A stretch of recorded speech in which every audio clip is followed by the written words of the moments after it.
to the Wine Access Unfiltered podcast. It's good to be here in spring with you, Laura Coffer. How you doing? I'm good. There's sun shining. I'm happy to be here and share some great wine. Yeah, I'm so excited. We're finally in, I think, my favorite wine and food pairing season. All the goodies start to come alive. We start to see all the green. It's been raining like crazy in Napa, but I'm actually here on the East Coast right now where the sun is shining and I think the weather is slightly warmer than California. So I don't know what that says about the upcoming year, but I'm just going to go with it. Feels right. We are here on this third episode of our 4-part mini series featuring Michelin-starred chefs from all across the country. And to celebrate spring with some Nordic cuisine, which I think does such a great job at showcasing all of those great flavors, we have Chef Emma Bengtsson from Aquavit, 2 Michelin-starred restaurant in New York City. Welcome, Chef.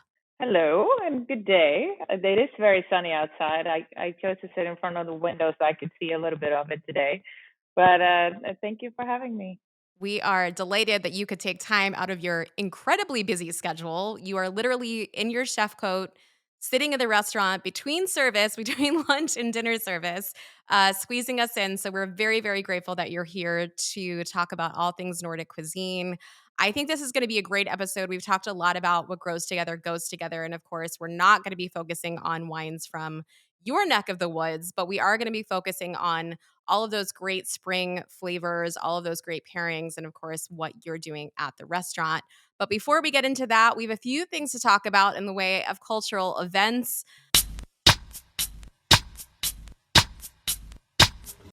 Laura, it's been a busy couple weeks, hasn't it?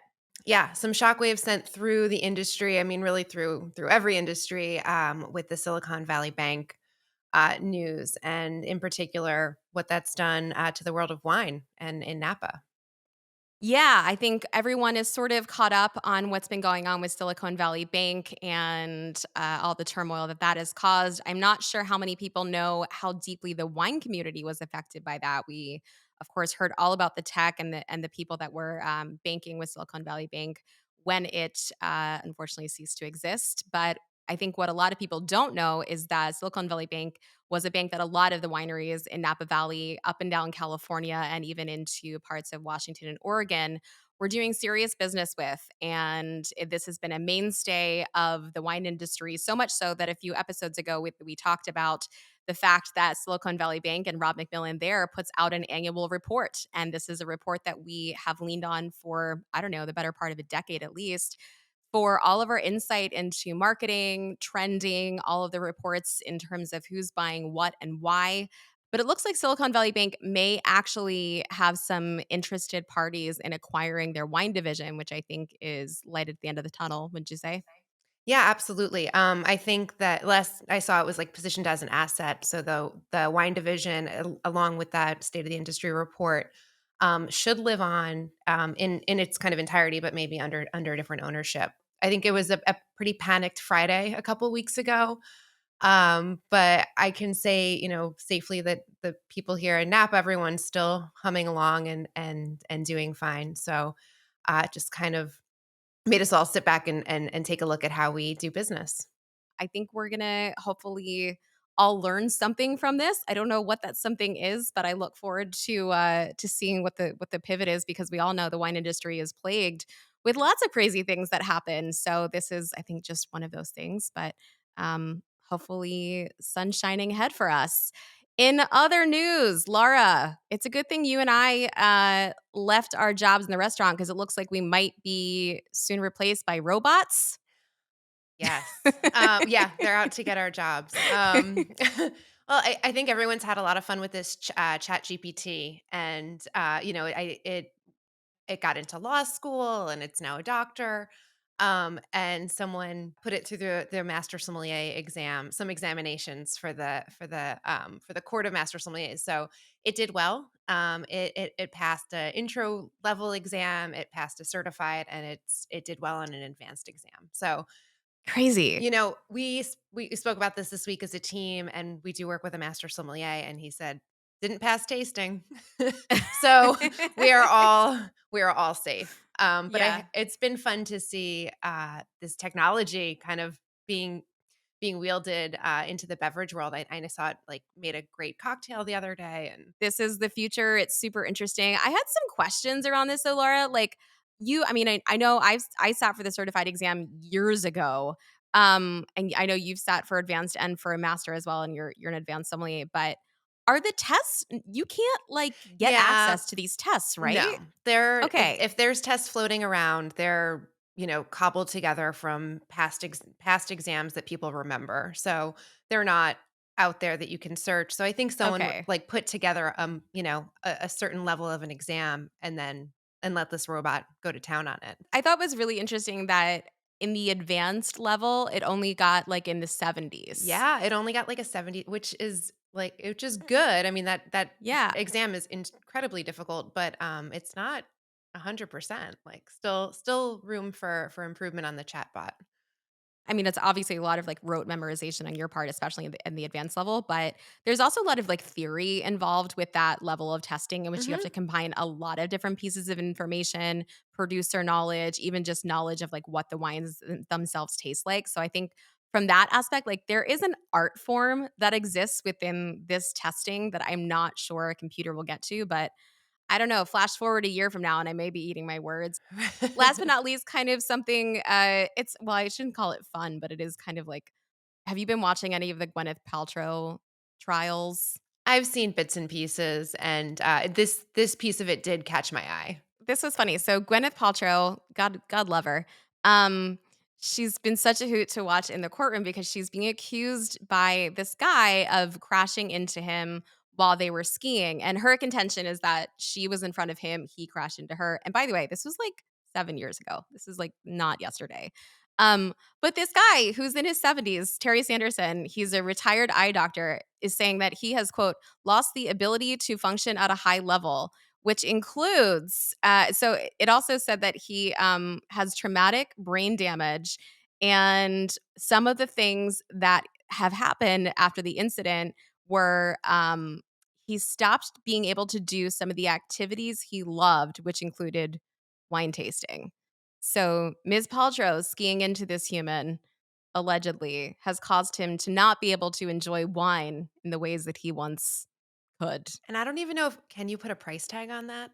I mean, if I lost the Fair ability point. to enjoy wine, Fair I don't, point. I Yeah, don't know.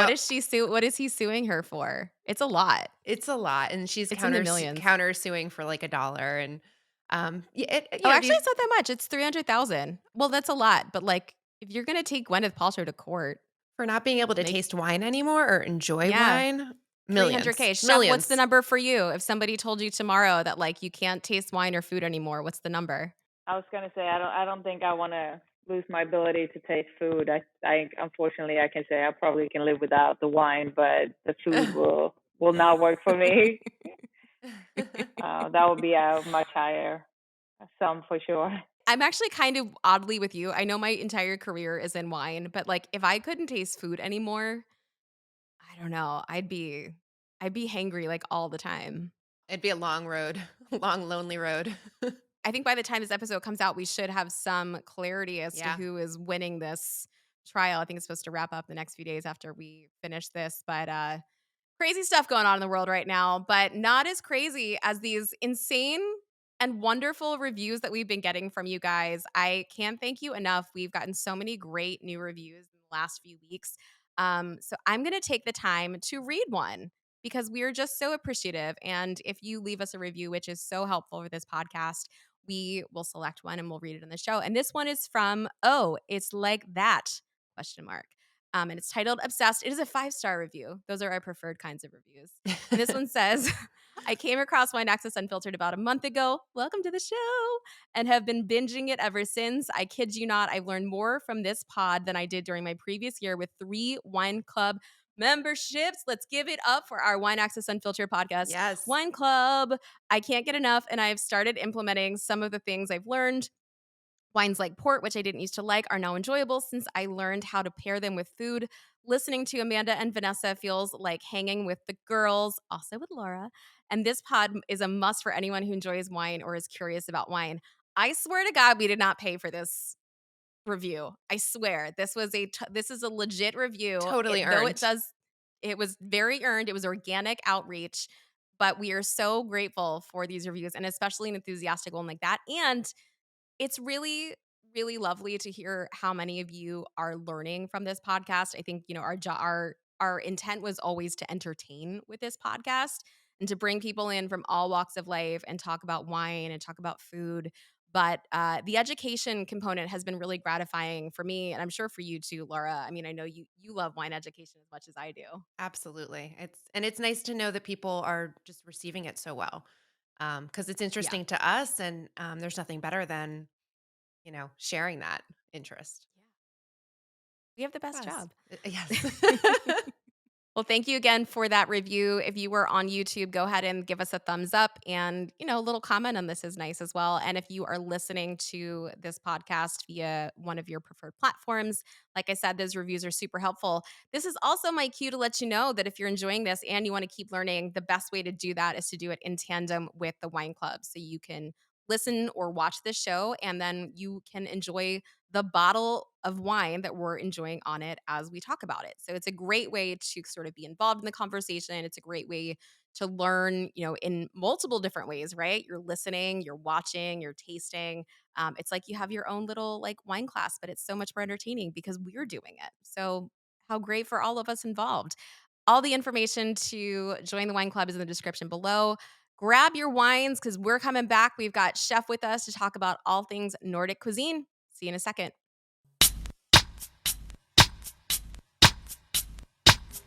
All right. Well, we are back. I've got wine in my glass. Laura's got wine in your glass. Yes, yes, Yes. yes. Mm. Amazing. Chef, you're drinking between shifts. Yeah. Nah, well, I have the bottle here, but I'll taste it. We're not going to ruin tonight's dinner service by you getting sloshed on a little white burgundy, especially because you are a rare breed, which is unfortunate to say, but you are one of only a handful of Michelin-starred female chefs, and you actually have 2 stars at Aquavit in New York City. You were the first female Swedish chef to win 2 stars, and only the second female chef in the United States to do so. Again, I know you've talked with Chef Kren about this at length, that I read some of the things that you've mentioned, but how that is possible is beyond me, probably for another podcast. You were inspired to cook by your grandmother, and I love that because you have brought all of those talents and hopefully some of her teachings here to New York City. So I'm excited to learn a little bit about what you learned, what you're doing at the restaurant. And interestingly, and this was probably one of the most interesting takeaways for me as I was doing a little research, I didn't know that you started at Aquavit as a pastry chef before moving to executive chef, which is kind of an unusual transition, right? It is not the most common, no. I'm pretty sure you can even count those transitions on a hand or two. But I was trained in culinary school a long time ago to do savory. So I do have it in my background. I actually ended up doing pastry untrained from the beginning. So I Mm. did a switch 20 years ago, 25 years ago already to something I didn't know anything about. So yeah, I switched back again. So you're equipped. You know what it's like to just dive in head first and learn as you go, huh? It's terrifying, but at the same time, I've always, I think, chased things that I was scared of and things that might challenge me and put me in an uncomfortable position. And that has made me grow, I think, in a bigger and better way than if I would have just follow along the normal path of living. And you're certainly in one of the most difficult markets in the world in New York City. So I can't imagine it's been super easy there, but you've been crushing it. In fact, the restaurant had a star when you arrived and it got 2 stars when you were promoted to head chef, which is very, very impressive for anyone to get 2 stars. But I think you made that transition look super easy. And even just in looking at the website, I've actually not, even though I worked across the street for years at the Core Club, I've never dined at Aquavit, but I was looking at the menu at the website and I was like, "Damn, she does a lot." Like, you do lunch service, dinner service, private events, like buyouts of the restaurant, private events in the restaurant. You do like take home stuff. You're doing an Easter brunch. Like, I was like, "When does this woman sleep?" Like, I was gonna what say you like make me tired just listening to that. Do I do all of that? Yeah, that's a lot. Well, cheers to that, and in our glass today, Lara, we've got a delicious white Burgundy, which I'm never opposed to having in my glass, and I assume you're similar? I will never say no. Yeah, Yeah, so we have a little bit of white Burgundy, Bourgogne Blanc. So this is Domaine Cordier, Pere et Fille. Uh, and beautiful pronunciation. oh, thank you. Yeah, so Burgundy has really it's grapes, the Pinot Noir and Chardonnay. This is Chardonnay, and it's coming from Macon, so a little bit further south in Burgundy. But this is actually a single vineyard wine, so Bourgogne Blanc Very can impressive for this kind of bottling. absolutely. I mean, the appellation is the entirety of Burgundy, but this really narrows in on a single space, on a single place, a single family production that's been in the family for years, and really been lauded as a top producer. So really beautiful wine, like nice golden color, which I really Mhm. like. It's Really golden color. Where is that coming from? Do you know? I think, a little bit it's done in old oak. It's not any new oak. So a little bit Mhm. of oxygen gets in there, and like anything, like, oxygen starts to work its magic and will kind of change the color of a wine. But it's got a real nice freshness still on the nose, and very like orchard fruit and flowers, and yeah, I'm really excited about this. Me too. I think when I first tasted this wine, I was struck by, like, the purity and the freshness of it, but there's also so much depth and texture, which those things don't often go hand in hand. Like, you kind of sometimes have to pick a lane. I think Burgundy in particular is one of those places that sometimes does allow you to have both, but, like, purity, texture, freshness, expression of terroir. These are all things that are not only important for wine, but also for food. So I think when we're talking about Nordic cuisine, this is just such a perfect way to highlight that, especially as we get into these warmer spring months where we're not like quite ready to leave like texture and richness behind, but like we are ready for something like a little brighter and a little zippier. So, Chef, I want to talk to you a little bit about Nordic cuisine in general. How would you characterize Nordic cuisine? What do you think the identity of that is? I think the core fundamental to Nordic cuisine is seasonality and preservation. How to survive throughout the long winters, and how to preserve everything you have in the summer. So a lot of techniques that have surfaced within the last decade or so that people are considering um, new and fresh techniques are the core fundamentals of what Nordic cuisine is about, where the curing and pickling, smoking, brining, all of those techniques has been around for a very long time, and that was a way of how do you take what grows in 2-3 months and survive on it for 9-10 months uh, without any, like, we have our refrigeration now, we have our freezers, right? But back in the days, you didn't have that luxury. So how do you keep the fish throughout a year, and are still be able to enjoy it? So uh, I think the announced and the true seasonality farm to table is very Nordic cuisine. So, what are some of the like preserved staples that you either keep in the restaurant or keep at home, like on hand in the kitchen? Like, if you open up any Swedish person's cabinet, like what will they have? Any Swedish person, I'm not sure, but I would bet maybe pickled cucumber would probably be there, um, or preserved lingonberries or berries in general. We Mm. love storing all our berries in different ways, from cloudberries to lingonberries. So I'm pretty sure we find that. We do have this strange food technique where we cure cod roe and put it on a tube, and it lasts for a couple of years. Couple years? We call it callus caviar, and it's probably not the most gourmet thing to eat, but it's one of the things we grow up with, I guess, as a kid.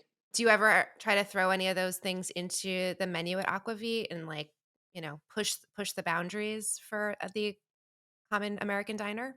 I have cured and done it um, in our own way, not to buy it pre-done, but where you actually get the cod, the way you get the roe out of the fish, and you cure it yourself. So we've have done that, and it's really delicious to be able to not just utilize the more exclusive caviars out there, but actually be able to use the fish roe that comes from a common fish like cod or something like that.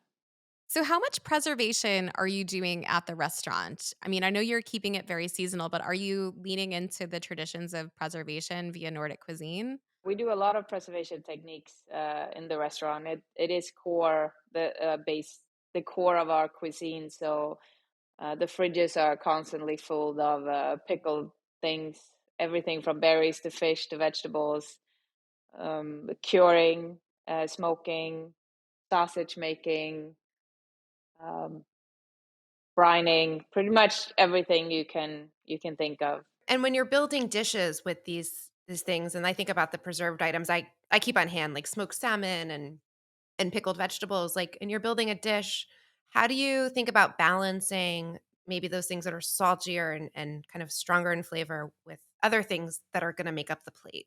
I think everyone would say there's a bit of a science to when you start building your dishes, right? You start with in my version, I always like to start with what's the protein I'm using, what's the seasonality of the vegetables, and then go from there. Obviously, our cuisine is very high in salt, umami, bitter, and sour. So you want to have uh, those textures, and you start thinking about, would the right thing to add on be a pickled red onion or something? I always say, when in doubt, just put some pickles on it. Um, and because there's so many things, like where you think about lemon or lime being the only source of sour that you're adding to dishes, right? And a lot of that flavor profile can be added with pickled vegetables.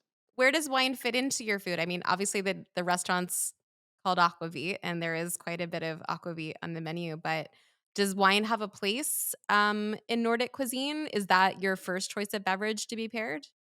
It's definitely a first choice, and we're very seafood heavy. I would say almost 90% seafood on the menu as of the moment, and I am extremely fond of sparkling white wines, and Mhm. and and Mm. that route to go. Unfortunately, I can't just put that on every single dish, Yes, you can. I but disagree. Yes, you can. You're in charge. I tried a while ago.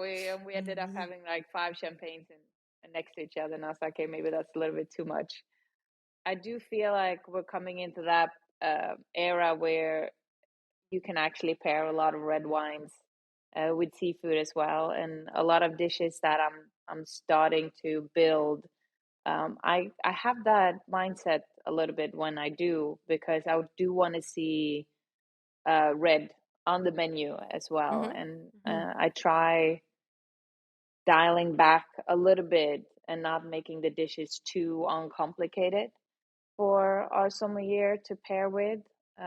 Obviously, you always want to create your vision, and you want to create the dish that you have in your mind, but there's so much more to dining in a restaurant of a caliber where it has to coexist with a wine as well. It could be the best dish in the world, but if you can't drink anything with it without it tasting horribly, then a little bit, what's the point?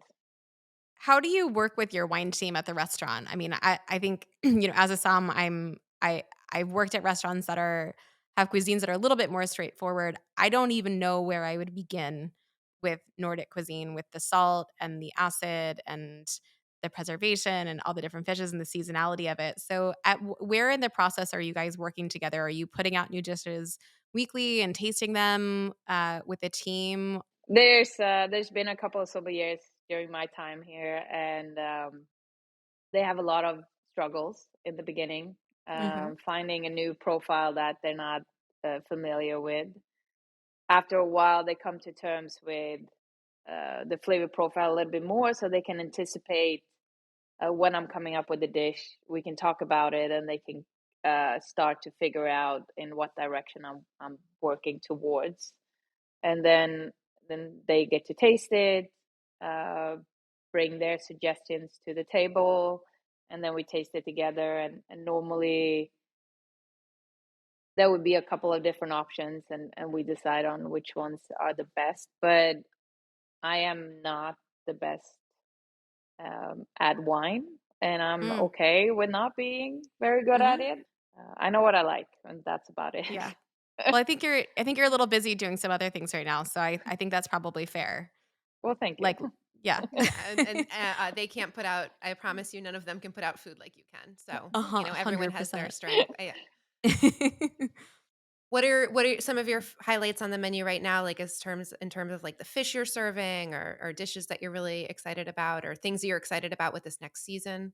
Well, I'm looking mostly for a lot of the green stuff.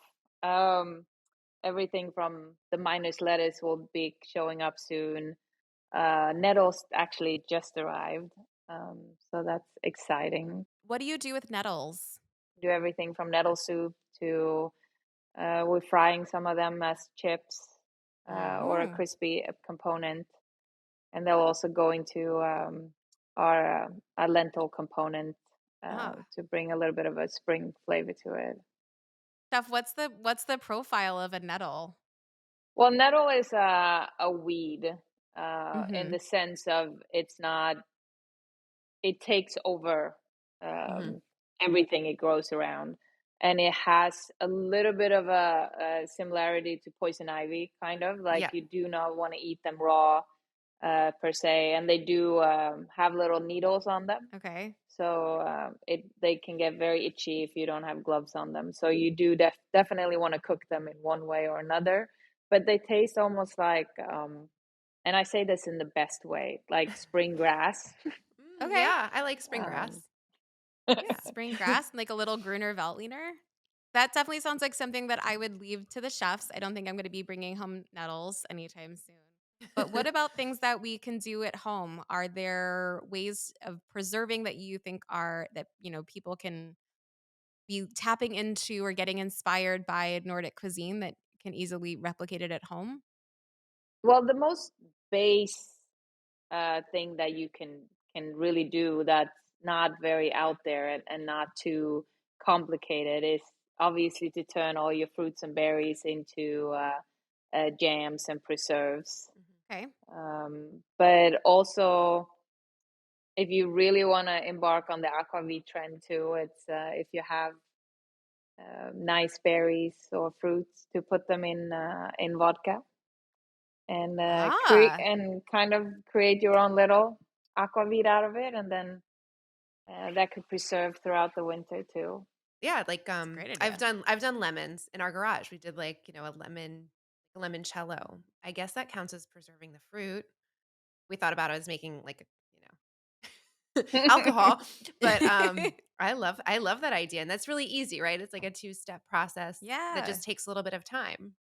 And everyone has, like, extra veg, right? During the Well, an easy way of if you do have when you pickle, you probably want to go towards vegetables that has a little bit of a hardier core structure to it. They will Mhm. preserve longer. If you have a vegetable that has more water contents in them, they Mm. will preserve a little bit less in the time frame. But easy recipe is what we called 1, 2, 3: 1 part vinegar, 2 part sugar, 3 parts water.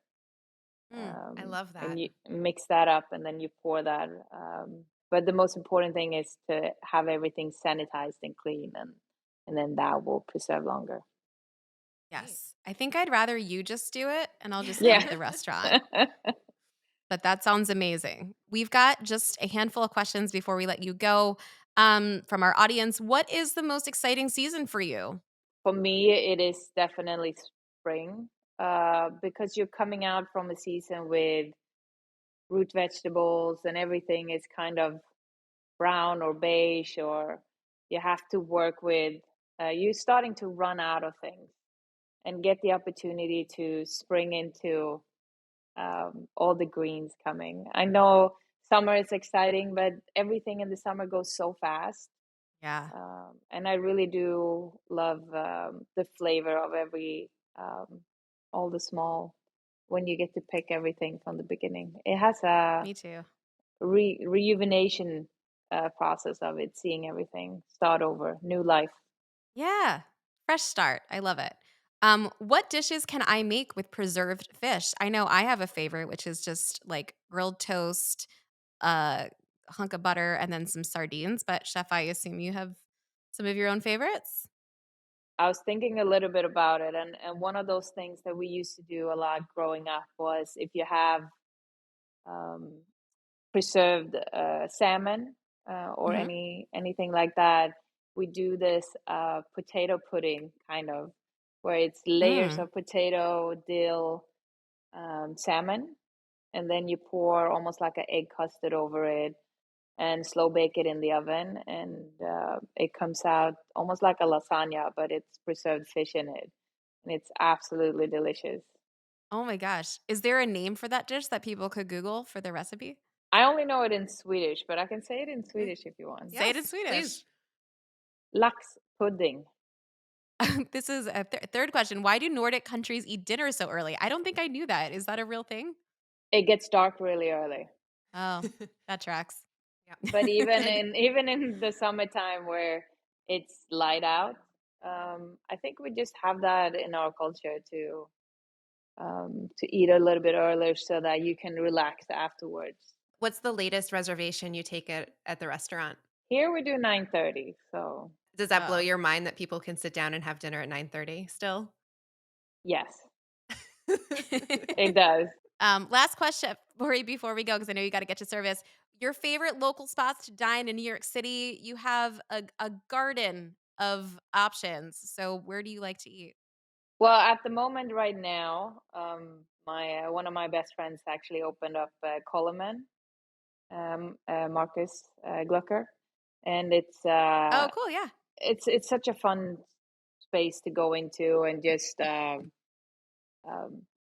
relax and eat good food. And he's not that he's pretty similar to my way of cooking. So I know the flavor profile, and I really love um, the European version of it.